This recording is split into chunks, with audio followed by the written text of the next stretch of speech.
শুভ সন্ধ্যা বন্ধুরা। আজকে আমরা অলরেডি সবাই জানতে পেরে গেছি যে ট্রেন চলাচল খুব শীঘ্রই শুরু হতে চলেছে। প্রথম ধাপে হয়তো মোট যা ট্রেন চলতো তার 1/4 ট্রেন নিয়ে যাত্রা শুরু হবে, কিন্তু আমার ধারণা যে ধাপে ধাপে এই ট্রেন চলাচলের প্রক্রিয়া বাড়বে এবং কিছুদিনের মধ্যেই সেটা আগের মতোই সম্পূর্ণ জায়গায় পৌঁছে যাবে। এখন এই ট্রেন চলাচলের কথাটা আজকের ভিডিও শুরুতে উল্লেখ করার উদ্দেশ্য হচ্ছে এটাই যে ট্রেন চলাচল শুরু হলো মানে আমাদের জীবনে সব থেকে গতিময়তা তৈরিকারী যে সুতোটা বা যে সূত্র আমাদের সবাইকে বেঁধে রাখে একটা চলাচলের মাধ্যমে, যাতায়াতের মাধ্যমে, যোগাযোগ ব্যবস্থার মাধ্যমে, সেই জিনিসটা খুলে যাচ্ছে। ফলে আমরা যে এতদিন ভাবতাম যে এক জায়গা থেকে অন্য জায়গায় যাওয়ার ক্ষেত্রে কোন মাধ্যম অবলম্বন করব, সেই সমস্যাটা হয়তো প্রাথমিকভাবে আমাদের ক্ষেত্রে অনেকটাই মিটে যাবে এবং আমার বিশ্বাস যে ধীরে ধীরে সেই সমস্যাটা পুরোটাই দূরীভূত হবে। তাহলে আমাদের যে লেখাপড়ার ক্ষেত্রে এতদিন পর্যন্ত যে একটা স্থিতিশীলতা চলে আসছিল, যে পরীক্ষা হবে কি করে, যোগাযোগ ব্যবস্থা খুবই খারাপ, যাতায়াত করা যাচ্ছে না এক জায়গা থেকে অন্য জায়গায়, আমার মনে হয় যে সেই সমস্যাটাও অনেকটাই কেটে যাবে। ফলত পাবলিক সার্ভিস কমিশন পরবর্তী যে পরীক্ষাগুলো সেগুলোও কিন্তু খুব দ্রুত নেওয়া শুরু করবে বলেই আমার বিশ্বাস। অলরেডি তারা তাদের সময়সীমা ঘোষণা করে দিয়েছে এবং ভবিষ্যতেও তারা অন্যান্য যে পরীক্ষাগুলো নেবে, যেমন তার মধ্যে একটা উল্লেখযোগ্য হচ্ছে WBCS প্রিলিমিনারি। আমার বিশ্বাস যে তার সময় নিশ্চয়ই ঘোষণা করে দেবে যে পরবর্তী পরীক্ষা কবে নেওয়া হবে। এখন আমরা দেখেছি যে MVI যেটা, সেই পরীক্ষার ডেট ঘোষিত হয়ে গেছে এবং সেই পরীক্ষার অ্যাডমিট কার্ড দেওয়াও শুরু হয়ে গেছে। সুতরাং আমাদের কিন্তু আর অপেক্ষা করে থাকা উচিত নয় বা হতাশায় ডুবে থাকার কোনো প্রয়োজনই নেই যে কবে থেকে পরীক্ষা শুরু হবে বা কি করতে হবে। যে কোনো দিন শুরু হয়ে যেতে পারে, যে কোনো দিন সেটার সময় ঘোষিত হতে পারে। বরং আমাদের বর্তমানে যেটা কর্তব্য সেটা হচ্ছে এই যে লেখাপড়ায় পুনরায় মনোযোগ নিয়ে আসা। এখন আমি আজকে যে ভিডিওটা সম্পর্কে তোমাদের বলবো সেটা হচ্ছে যে WBCS পরীক্ষার ক্ষেত্রে স্টাডি মেটেরিয়াল কি করে বানানো যেতে পারে। তা WBCS পরীক্ষাতে সব থেকে গুরুত্বপূর্ণ যে জিনিসটা অবজেক্টিভ স্টাডি মেটেরিয়ালের ক্ষেত্রে দরকার সেটা হচ্ছে ইন্ডিয়ান ন্যাশনাল মুভমেন্ট। ঠিক আছে, তা এই যে ইন্ডিয়ান ন্যাশনাল মুভমেন্ট আমি তোমাদের দেখাতে চাই, এই খাতাটা আমি ইন্ডিয়ান ন্যাশনাল মুভমেন্টের জন্য তৈরি করেছি। আমার জন্য বলা ভুল, মানে আমার ছাত্রছাত্রীদের জন্য। আমি এটাতেই স্টাডি মেটেরিয়াল যেগুলো সেগুলো তৈরি করি এবং এগুলো লিখিও স্টাডি মেটেরিয়ালগুলো। ঠিক আছে, এই খাতাটার মধ্যে এখন অনেকেই আছে যাদের স্টাডি মেটেরিয়াল পুরোপুরি একদম টাইপ করা হয়, কিন্তু আমি স্টাডি মেটেরিয়াল টাইপ করে করিনি। তার কারণ হচ্ছে যে যেহেতু আমাকে সাইকোলজি স্টাডি মেটেরিয়ালও বানাতে হচ্ছে পুরোপুরি একদম, ফলে সেটা আমার করতে গিয়ে টাইপ করতে গিয়ে অনেকটা সময় যায়। এখন যেহেতু WBCS প্রিলিমসের ক্ষেত্রে স্টাডি মেটেরিয়ালটা অনেক বেশি, তার কারণ হচ্ছে এখানে অনেক কটা সাবজেক্ট আমাদের পড়তে হয়। সেক্ষেত্রে যদি টাইপ করতে হয় তাহলে সময়টা অনেক বেশি যাবে, হাতে করে লিখলে অনেক তাড়াতাড়ি লেখা যায়। সেই হিসাবে আমি হাতে করেই স্টাডি মেটেরিয়াল তৈরি করছি WBCS প্রিলিমস পড়ানোর জন্য এবং একদম খুব গভীরভাবে স্টাডি মেটেরিয়ালগুলোকে সমৃদ্ধ করার চেষ্টা করি। আমি অলরেডি আমার কমিউনিটি সেকশনে বলেও দিয়েছিলাম যে কিভাবে আমি স্টাডি মেটেরিয়াল কোন কোন বই থেকে তৈরি করব। আমি আজকে তোমাদেরকে বলবো যে ইন্ডিয়ান ন্যাশনাল মুভমেন্ট যেটা WBCS প্রিলিমস এবং WBCS মেইনসের ক্ষেত্রে সব থেকে গুরুত্বপূর্ণ, তার স্টাডি মেটেরিয়ালগুলো আমি কিভাবে তৈরি করেছি বা তোমাদের অন্তত কিভাবে তৈরি করা উচিত সেই বিষয়ে আমি একটা ধারণা তোমাদের দিতে চাই। আমার বিশ্বাস যে তোমরা অনেকেই ব্যাপারটা জানো, তবুও যেহেতু আমাকে বহু লোক ইমেল করে জিজ্ঞাসা করে স্টাডি মেটেরিয়ালের ব্যাপারে, তাই একটা ক্লিয়ার ভিউ আমার মনে হয় যে তোমাদের সামনে পরিষ্কারভাবে দিয়ে দেওয়া উচিত। ঠিক আছে, তা WBCS প্রিলিমসে যদিও ইন্ডিয়ান ন্যাশনাল মুভমেন্ট 25 নম্বর থাকে এবং মেনের ক্ষেত্রে 50 নম্বর মতো থাকে, কিন্তু একটা জিনিস মাথায় রাখতে হবে, বহু ক্ষেত্রেই দেখা যায় প্রিলিমসে সেটা 35-40 নম্বর এবং মেইনসের ক্ষেত্রে সেটা 65-70 নম্বর পর্যন্ত চলে গেছে। অর্থাৎ ইন্ডিয়ান ন্যাশনাল মুভমেন্টের ভ্যালু হচ্ছে সব থেকে বেশি আমাদের এই অবজেক্টিভ পোর্শনটা বা MCQ পোর্শনের ক্ষেত্রে। তাই জন্য আমার মনে হয় যে এটার উপর গুরুত্ব সবচেয়ে বেশি আরোপ করা উচিত। এখন আমি আমার ছাত্রছাত্রীদেরকে যখন পড়াচ্ছি জেনারেল স্টাডিজটা, খুবই ছোট একটা ব্যাচের মধ্যে পড়াই, সেক্ষেত্রে আমি সবসময় এটা মাথায় রাখি যে তারা যে ডেটটা প্রথমে ঘোষণা করেছিল ফেব্রুয়ারির 7 তারিখ, সেই দিন পরীক্ষা হবে। এখন যদি সেই দিন পরীক্ষা হয় সেক্ষেত্রে আমাদের হাতে তো বেশি সময় নেই, তাই প্রাইমারি 5টা বিষয়ের উপর আমি ফোকাস করে তাদেরকে পড়াচ্ছি। একটা হচ্ছে ইন্ডিয়ান হিস্ট্রি, একটা ইন্ডিয়ান ন্যাশনাল মুভমেন্ট, একটা হচ্ছে ইন্ডিয়ান জিওগ্রাফি, একটা হচ্ছে কনস্টিটিউশন আর ইকোনমিক্স। ঠিক আছে, এই 5টা বিষয়ের উপর জোর দিয়ে আমি পড়াচ্ছি। বাকিগুলো নিজেরা পড়ে নেওয়া যাবে, কিন্তু এই 5টা বিষয়ের উপর জোর সবচেয়ে বেশি দেওয়াটা দরকার। তা আমি already Indian history study material তৈরি করছি, আর ইন্ডিয়ান ন্যাশনাল মুভমেন্টের স্টাডি মেটেরিয়াল তৈরি করা কমপ্লিট। ঠিক আছে, তা ইন্ডিয়ান ন্যাশনাল স্টাডি মেটেরিয়াল তৈরি করতে গিয়ে আমি তোমাদের একটা জিনিস দেখাতে পারি। তোমরা যদি আমার এই পাতাটা দেখো, এখানে তোমরা দেখো প্রত্যেকে লেখা আছে 1140। ঠিক আছে, দেখতেই পাচ্ছ 1140 এখানটায় লেখা আছে, এবং তারপরেও আরো আর কি মানে কিছু স্টাডি মেটেরিয়াল আরো তৈরি হয়েছে। ঠিক আছে, আরো তৈরি হচ্ছে স্টাডি মেটেরিয়াল।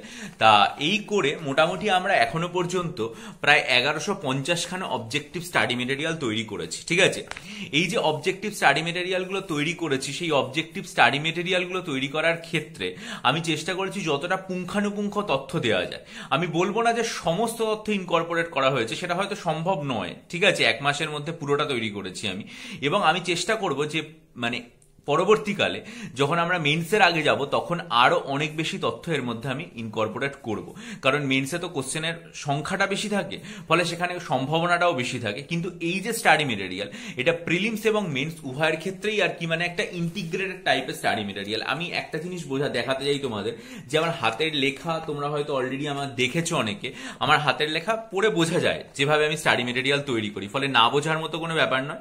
এবং আমি 1 2 3 4 এইভাবে নাম্বার দিয়ে স্টাডি ম্যাট তৈরি করেছি, কারণ ছাত্রদের যাতে পরীক্ষা দিতে গিয়ে কোনো অসুবিধা না হয়। একটা টেক্সট বই পুরো পড়ে গেল, ভালোভাবে পড়ে গেল, কিন্তু পরীক্ষার হলে গিয়ে তার সমস্যা হতে পারে।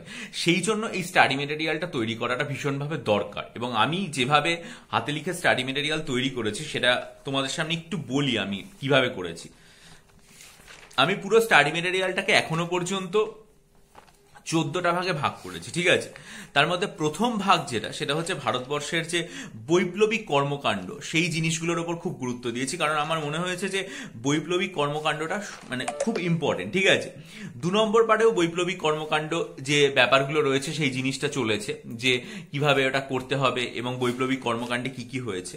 তারপরে 3 নম্বরে আমরা যেটা করেছি সেটা হচ্ছে ভারতবর্ষের কংগ্রেসের যে অধিবেশন, সেই অধিবেশনগুলো সম্পর্কে ডিটেলসে আলোচনা করেছি, প্রত্যেকটা অধিবেশন ধরে ধরে একদম। ঠিক আছে, এর পরবর্তী সেটা হচ্ছে ভারতবর্ষের যে কোথায় কোন মানে সংঘ গঠিত হয়েছিল, কোথায় কোন সংস্থান তৈরি হয়েছিল, কোথায় আর কি মানে বিভিন্ন ধরনের মানে মনীষী যারা, তাদের কি কি ভূমিকা ছিল, সেগুলো নিয়ে আমরা পরবর্তী যে স্টাডি মেটেরিয়াল 2খানা, সেই দুটো স্টাডি মেটেরিয়াল সেই দুটোর ওপর তৈরি করেছি।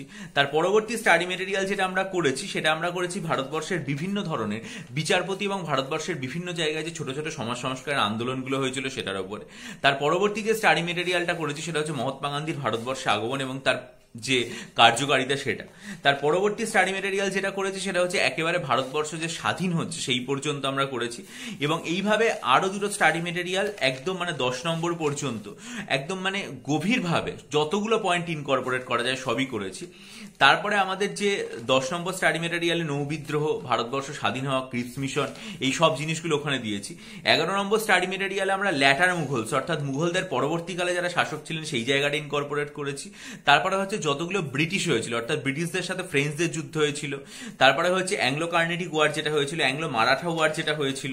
ঠিক আছে, প্রত্যেকটা যুদ্ধকে একদম দিয়েছি এবং ভারতবর্ষে যে সমস্ত শিক্ষা নীতিগুলো পালিত হয়েছিল, যে সমস্ত বিদ্যালয় তৈরি হয়েছিল, সেগুলো সব দিয়েছি। তার পরবর্তী যেটাতে দিয়েছি সেটা হচ্ছে ভারতবর্ষে সব আইনগুলো হতো একদম প্রথম থেকে, regulating act, পিটস India act, charter act, এগুলো নিয়ে, এবং বিভিন্ন ধরনের যারা মানে ভারতের ভাইসরয় ছিলেন, গভর্নর জেনারেল ছিলেন, তাদের সম্পর্কে স্টাডি মেটেরিয়ালগুলো তৈরি করা হয়েছে।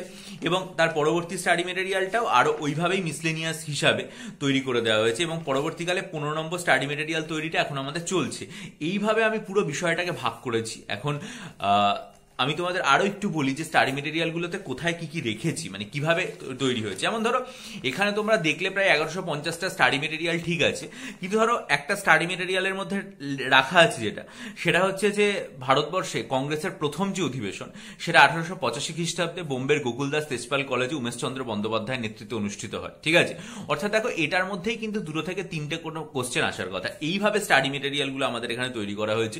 অর্থাৎ সব মিলিয়ে যদি হিসেব করা হয় তাহলে 1150টা সংখ্যায় হয়তো দেখা যাচ্ছে, কিন্তু 1150কে যদি আমরা 2 দিয়ে গুণ করি তাহলে প্রায় 2300 হবে, মোটামুটি 2300টা অবজেক্টিভ এখান থেকে এমসিকিউ কোশ্চেন আসার সম্ভাবনা, এবং আমার মনে হয় যে আমার ছাত্ররা এর থেকে মানে পরীক্ষাতে সবই কমন পাবে। এইভাবে আমি ইন্ডিয়ান হিস্ট্রিটা এখন শুরু করেছি। ন্যাশনাল মুভমেন্ট এবং হিস্ট্রি শেষ হয়ে গেলে আমরা জিওগ্রাফি করব, এবং তারপরে কনস্টিটিউশন এবং ইকোনমিক্স। যদি 7 ফেব্রুয়ারি পরীক্ষা হয় তাহলে তার মধ্যে এইটুকু স্টাডি মেটেরিয়াল আমি পুরোপুরি তৈরি করে ফেলতে পারবো, ঠিক আছে। তারপরে এই স্টাডি মেটেরিয়ালগুলোকে আরো তথ্যবহুল এবং আরো সমৃদ্ধশালী করা যাবে, এবং এই স্টাডি মেটেরিয়াল যেগুলো রয়েছে সেগুলোতে আমরা পরবর্তীকালে সায়েন্স টেকনোলজি বা আরো যে সমস্ত আর কি মানে পরিবেশ বিজ্ঞানের স্টাডি মেটেরিয়াল আছে তৈরি করতে পারবো, ঠিক আছে। এবারে দেখো, প্রথম যে স্টাডি মেটেরিয়ালটা আমি তৈরি করেছি সেটাতে ভারতবর্ষের বৈপ্লবিক কর্মকাণ্ডের যে সূচনা, তারপরে হচ্ছে বাসুদেব বলবন্ত ফার্কের কথা, মাদাম ভিকাজি রুস্তুমজি কামার কথা রয়েছে, ক্ষুদিরাম বসুর সম্পর্কে আলোচনা, তারপরে হচ্ছে প্রফুল্ল চাকির কথা রয়েছে, যুগান্তর যে দল, তারপরে হচ্ছে আলিপুর বোমার মামলার কথা, মদনলাল ধিংরা ভারতবর্ষের বাইরে প্রথম শহীদ, দিল্লি ষড়যন্ত্র মামলা, লর্ড হার্ডিঞ্জের কথা রয়েছে, রাসবিহারী বসু, শচীন সান্যালের যে আত্মজীবনী, কোমাগাতমারু জাহাজ, রাসবিহারী বসু কোন ছদ্মনামে ভারতবর্ষ থেকে পালিয়ে গেছিলেন, ঠিক আছে, মাভেরিক জাহাজের কথা রয়েছে, বুড়িবালামের যে যুদ্ধ সেটা আলোচনা করা হয়েছে, হিন্দুস্তান রিপাবলিকান অ্যাসোসিয়েশনের কথা রয়েছে, আসফাক উল্লাহ তার কথা আলোচনা করা হয়েছে, ভগৎ সিং এবং তার যে গ্রন্থ সেটার কথা আলোচনা করা হয়েছে এখানে। তারপরে হচ্ছে ইন্ডিয়ান রিপাবলিকান আর্মি তৈরি করার কথা, রাইটার্স বিল্ডিং এর যে অলিন্দ যুদ্ধ সেটার বিষয়ে আলোচনা করা হয়েছে। এরপরে হচ্ছে যে সেকেন্ড মার্টিয়ার আউটসাইড ইন্ডিয়া সেই বিষয়ে, কর্মযোগী পত্রিকা যেটা আর কি মানে অরবিন্দ ঘোষ লিখেছিলেন, তারপরে সেই বিষয়ে আলোচনা করা হয়েছে। সিপাহী বিদ্রোহ সম্পর্কে বিনায়ক দামোদর সাভারকরের যে অভিমত ছিল সেটা আলোচনা করা হয়েছে, বাল গঙ্গাধর তিলকের মন্তব্য। এইভাবে মোটামুটি রবীন্দ্রনাথ ঠাকুর কি কি গান লিখেছিলেন স্বাধীনতা বঙ্গভঙ্গ আন্দোলন যখন হয়েছিল সেই বিষয়টার উপরে, ঠিক আছে, কোন কোন শিল্প প্রতিষ্ঠান তৈরি হয়েছিল, কোন পত্রিকা তাদের সপক্ষে দাঁড়িয়েছিল ভীষণভাবে, ঠিক আছে। এই ব্যাপারগুলো নিয়ে মোটামুটি আমরা প্রায় 95টা মানে অবজেক্টিভ স্টাডি মেটেরিয়াল তৈরি করেছি। দ্বিতীয়টাতেই মানে ওই একই জিনিসের কন্টিনিউয়েশন, মানে তিলকের উক্তি, অরবিন্দ ঘোষের উক্তি, তারপরে হচ্ছে মর্লেমিন্টো সংস্কার যেটা হয়েছে, তারপরে হচ্ছে ভারতবর্ষের প্রথম রাজনৈতিক হত্যাকাণ্ড, এই কাকরি ষড়যন্ত্র মামলা, ঠিক আছে, এই ব্যাপারগুলো, ডে অফ মোর্নিং সারা ভারতে কয় পালিত হয়েছে, লর্ড কার্জন কি উক্তি করেছিলেন, এগুলো নিয়ে মোটামুটি 50টা অবজেক্টিভ স্টাডি মেটেরিয়াল। তারপরেরটা হচ্ছে কংগ্রেসের অধিবেশন, এবং প্রত্যেকটা অধিবেশন একদম মানে অধিবেশনের আগে থেকে, মানে কংগ্রেস সৃষ্টি হওয়ার আগে থেকে 1883 সাল থেকে, ঠিক আছে, একদম ডিটেলস এখানে আলোচনা করা হয়েছে প্রত্যেকটা, মানে একদম ধরে ধরে, মানে 1894, 95, 1902, 1904, 1905, 1907, 1910, 1918, প্রত্যেকটা 1921, 22 সব একদম প্রত্যেকটা অধিবেশন কোথায় হয়েছিল, সভাপতি কারা ছিলেন, অবজেক্টিভ কি ছিল, একদম ডিটেলস এখানে আলোচনা করা হয়েছে। এর বাইরে আশা করি কোশ্চেন আসবে না। এরপরে যেটা রয়েছে সেটা হচ্ছে যে এই যে সময়কালটা চলছে, এই সময়কালে কোন কোন সংস্থা প্রতিষ্ঠা হয়, এবং সেই যে সংস্থারা প্রতিষ্ঠা হয় তাদের আর কি মানে কি কি কার্যকারিতা ছিল, সেই সময় কোন কোন পত্রিকা চালু হয়েছিল, সেই ব্যাপারগুলো নিয়েও এখানে ডিটেলসে একদম আলোচনা করা হয়েছে। তারপরে যেমন সুরেন্দ্রনাথ বন্দ্যোপাধ্যায়ের কথা এখানে আলোচনা করা হয়েছে, ডিরোজিওর কথা এখানে আলোচনা করা হয়েছে, দাদাভাই নৌরোজির কথা আলোচনা করা হয়েছে। পরবর্তী স্টাডি মেটেরিয়ালে বিভিন্ন ধরনের যে সংগঠন তৈরি হয়েছিল, সেটা হচ্ছে কেশবচন্দ্র সেনের নববিধানী হোক বা ব্রাহ্ম সমাজই হোক বা আর কি মানে দয়ানন্দ সরস্বতীর যে সংস্থা সেটাই হোক, এগুলো সম্পর্কে ডিটেলস আলোচনা, সৈয়দ আহমেদ খানের আলিগড় আন্দোলন যেটা রয়েছে সেটা সম্পর্কে আলোচনা, এগুলো তৈরি করা হয়েছে। এবং পরবর্তী যে স্টাডি মেটেরিয়ালটা সেটা মোটামুটি ধরো আগেরটা 85 এবং তার পরেরটা হচ্ছে 90টা পয়েন্ট দেওয়া হয়েছে এখানে। এইভাবে আমাদের তার পরবর্তী যে স্টাডি মেটেরিয়াল সেটাও চলেছে, এবং কোন কোন পত্রিকা এই সময় বিশাল ভূমিকা পালন করেছিল, এবং তার থেকেও বড় কথা যেটা সেটা হচ্ছে বিভিন্ন ভাইসরয়দের সময় কি কি কাণ্ড হয়েছিল, সেগুলোর উপরে প্রায় 70টা মানে অবজেক্টিভ স্টাডি মেটেরিয়াল তৈরি করা হয়েছে।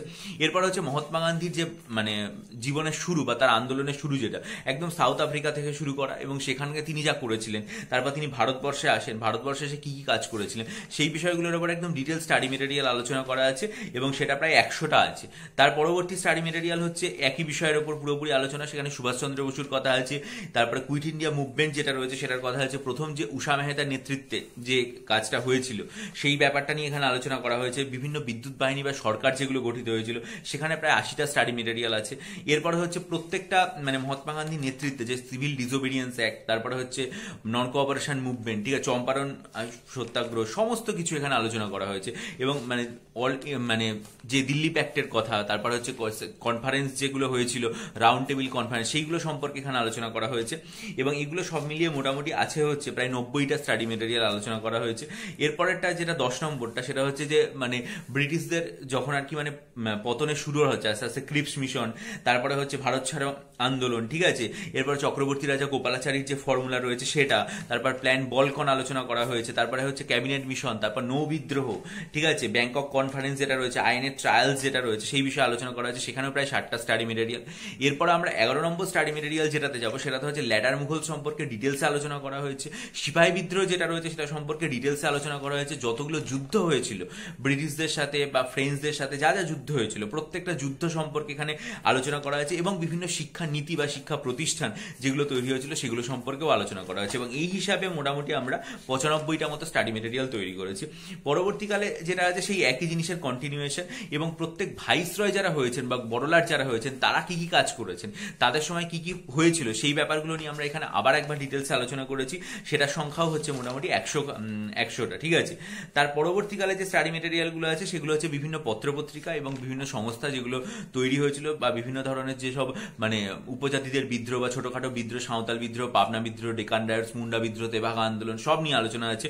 সেগুলো প্রায় 80টা স্টাডি মেটেরিয়াল তৈরি করা আছে, এবং তার পরবর্তী একটা মিসলেনিয়াস স্টাডি মেটেরিয়াল তৈরি করেছি। সেগুলো এখানে দেখা যাচ্ছে যে কতগুলো হয়েছে, এগুলো স্টাডি মেটেরিয়াল 110টা স্টাডি মেটেরিয়াল, এবং বর্তমানে আমরা আরো 20টা এক্সট্রা স্টাডি মেটেরিয়াল তৈরি হয়েছে, এবং এটা ভবিষ্যতে বাড়বে। এইভাবে আমরা স্টাডি মেটেরিয়ালটা তৈরি করার চেষ্টা করছি। আমি যেটা দেখিয়ে দিলাম একদম এই খাতাটার মধ্যে দিয়ে ডিটেলস লিখে এইভাবে স্টাডি মেটেরিয়ালগুলো করছি। হ্যাঁ, এটা খুবই সত্যি কথা যে আমার স্টাডি মেটেরিয়ালগুলো পুরোপুরি হাতে তৈরি করা, এগুলো একটাও কিন্তু মানে ওই মানে টাইপ করা নয়, যেটা সাইকোলজির ক্ষেত্রে আমি করি, কারণ সাইকোলজির ক্ষেত্রে যেহেতু সিলেবাসটা অল্প, ফলে মানে টাইপ করলে অসুবিধা হয় না। কিন্তু এখানে আমাকে 5টা সাবজেক্ট খুব অল্প সময়ে পড়তে হবে, ফলে আমরা যদি টাইপ করতে যাই আমার বেশি সময় লাগে, সেই জন্যে এটা হাতে করে করা হয়েছে। এবং এই যে 2300টা মোটামুটি মানে এমসিকিউ টাইপের কোশ্চেনের মতো করে স্টাডি ম্যাট তৈরি করা হয়েছে সব মিলিয়ে, আমার বিশ্বাস যে এর থেকে ছাত্ররা অবশ্যই কমন পাবে। আমরা হিস্ট্রির দিকে এগোচ্ছি, এবং এর পরবর্তীকালে জিওগ্রাফি, কনস্টিটিউশন এবং ইকোনমিক্সও করব। আর যদি সময় পাই তাহলে তো আরো অন্যগুলোও করে দেওয়া যাবে, কোনো অসুবিধা নেই। আমার মনে হয় যে তোমরাও যদি এইভাবে স্টাডি মেটেরিয়াল তৈরি করো প্রিলিমসের জন্য একদম এইভাবে, তাহলে শুধু প্রিলি না, শুধু এখন তো প্রিলি এবং মেনের প্রস্তুতি যেটা সেটা হচ্ছে ইন্টিগ্রেটেড, সেই স্টাডি মেটেরিয়াল তৈরি করো, আমার মনে হয় যে সেটা তোমাদের পক্ষে খুবই হেল্পফুল হবে। তা আজকে এই পর্যন্তই। ট্রেন চালু হয়ে গেছে, তোমরা কিন্তু মানে চালু হয়ে যাচ্ছে, তোমরা খুব ভালো করে লেখাপড়ায় মনোনিবেশ করো, এবং আমার বিশ্বাস যে দ্রুত তোমরা WBCS পরীক্ষায় কবে হবে সেটা জানতে পেরে যাবে, এবং আর যাতে তখন অসুবিধা না হয় বা হতাশা না জেগে যে সময় পেলাম না, সেই রকম অসুবিধা যাতে না হয়, তাই এখন থেকেই পড়ায় মনোনিবেশ করো। তোমাদের সকলকে শুভেচ্ছা জানিয়ে আজকের ভিডিও এখানেই শেষ করলাম। খুব ভালো থেকো, শুভরাত্রি।